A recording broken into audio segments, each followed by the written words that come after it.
coming of Christ and our readiness to be received by him. And that day, there were three stages in the Jewish marriage: the formal engagement, betrothal, and 1 year later, the actual marriage. The bridegroom will go away to prepare and secure a place for his bride.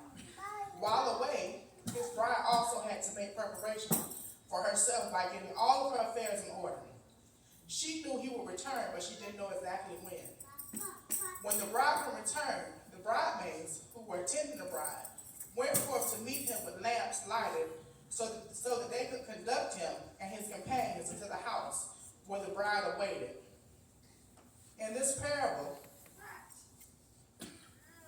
the first two stages have already taken place. The bride and the bridesmaids have been preparing for the return of the bridegroom. It seemed as if they all were prepared, but that wasn't the case at all. 5 were wise and prepared, while 5 were foolish and unprepared. It is not to say that one was better than the other. The 5 wise were prudent and thoughtful. The 5 unwise were imprudent and thoughtless. The 5 wise understood that in order to carry the lamps through the ceremony, the oil had to be sufficient. They had to have enough oil to burn, however long the ceremony lasted. They made it ready throughout the year. This oil had to sustain, whether or not the wind blew too hard or the rain came, as they journeyed from one destination to another. Whether or not they were having a good day or a bad day, whether through disappointing times or trials and tribulations, they all had to endure. It had to be enough. It had to sustain for the task at hand. The 5 foolish, however, appeared to be ready. They had their lamps in hand, but they carried no oil. I'm going to say that again.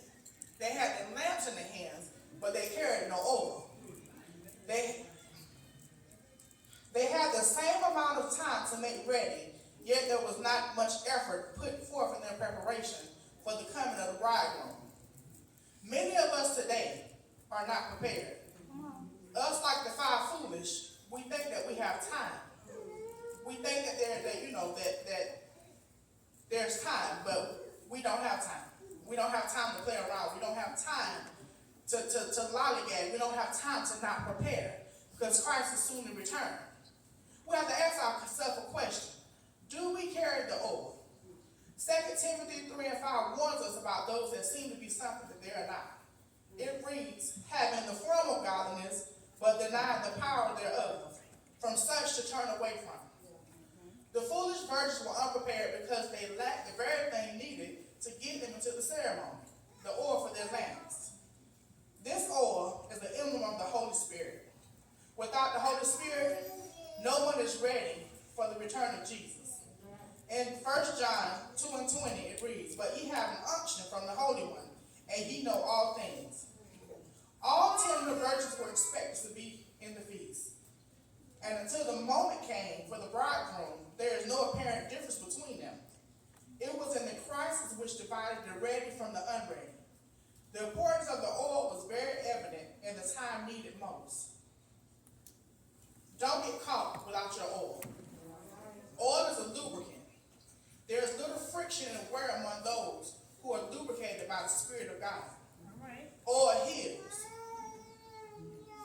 The Holy Spirit brings healing and restoration. Oil lights when it's placed in a burning lamp.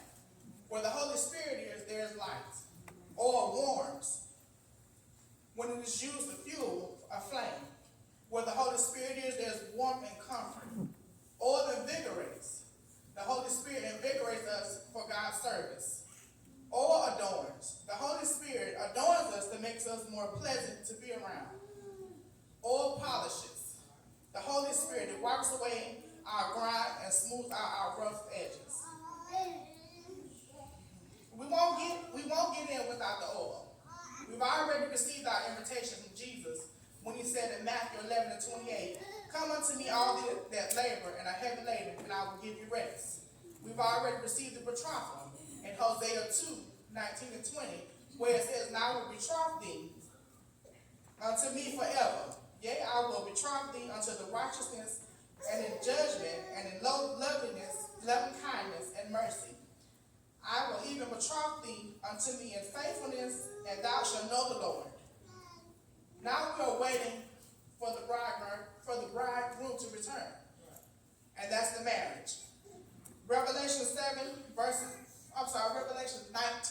verses 7 and 9 say, let us be glad and rejoice and give honor to him, for the marriage of the Lamb is come, and his wife hath made herself ready. Verse 9 says, and he said unto me, write, blessed are they which are called into the marriage supper of the Lamb.